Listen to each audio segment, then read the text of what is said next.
Hi, everybody. I just wanted to share some thoughts. I was in a Bible study yesterday, and we were talking about Deuteronomy from chapters 11 to about 24. And some of the there were some key points that hit home when I was like beginning my early walk with Christianity. Um, I had some family members take me in because I was in a dire straits of life. I had just given up alcohol, just got released from a mental health hospital, and I had a lot of faith in God, but I didn't really have any direction.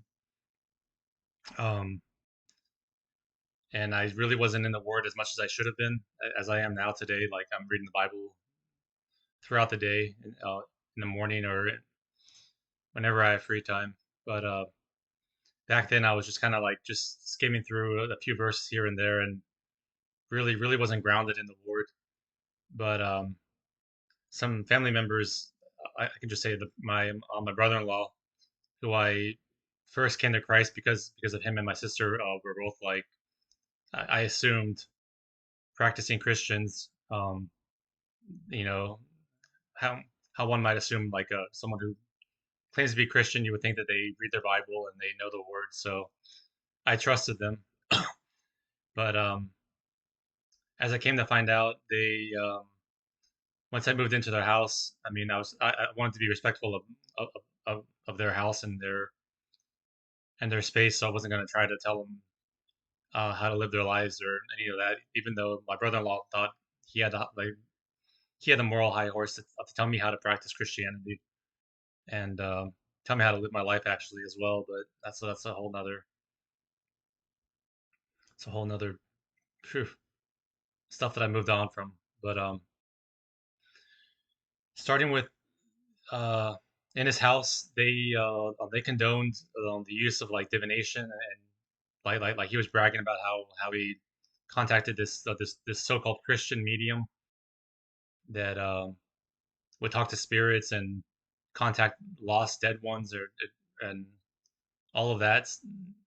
It's all in reality. It's all demonic madness and nonsense. But many people still fall for the fake claims that these spirits can contact dead loved ones. When if you're in the ward, then you'll know better than to go those routes. It's just attracting more familiar spirits and negative energy that you really don't need to bring upon your life. And as it says in Deuteronomy 13, it's like 17 and 18. Um, it talks about being weary of false teachers who pull you away from serving the Lord, that will distract you to like serving pagan gods, pagan practices.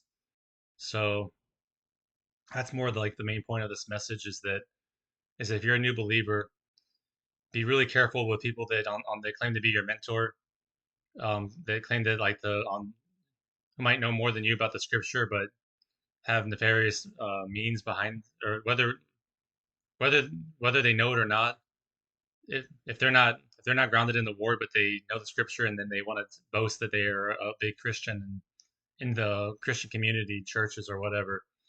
And none of that matters. As many Christian elders who know more than I do would say, judge a tree by its fruit. I didn't know about the scripture. I didn't I didn't know about testing people's spirits until after the fact. But it's very important to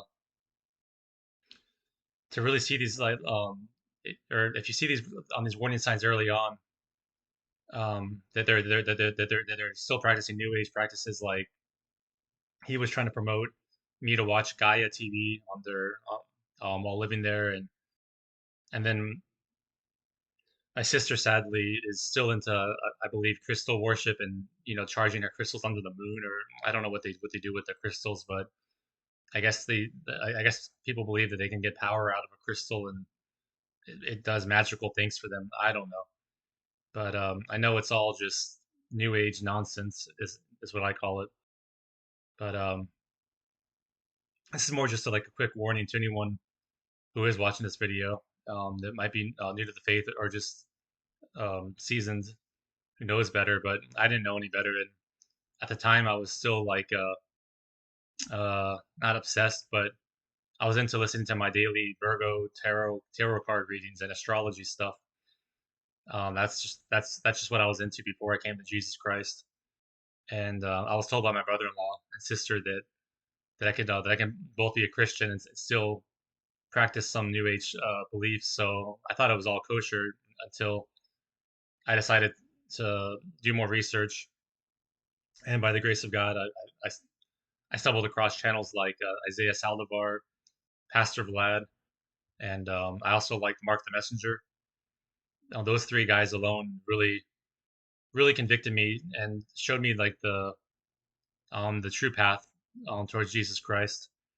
So it's very important to know who to follow and to just check yourself every so often and just ask yourself, is there anything I'm doing that's leading to the new age practices? Like I just recently felt convicted to give up some pre-workout supplement powder because I felt like it's just like taking it's just another form of taking a drug. And I'm on a campaign right now for myself to just get all the chemicals out of my system and live as natural and close to God as possible. So that's my walk. That's my walk. I'm not asking anyone else to follow me, but if you want to, by all means, enjoy the suffering. But yeah, this is just a short video. I just wanted to warn anyone who might be new to the faith to really abstain from anything that's new age. There's plenty of sources out there on YouTube and the internet of fellow Christians that are speaking against and condemning uh, all things New Age. It all leads back to Satan and pagan beliefs and the whole nine yards. I don't need to go any further on that topic, I guess. Well, I hope you guys enjoy the video. Thank you. Signing out.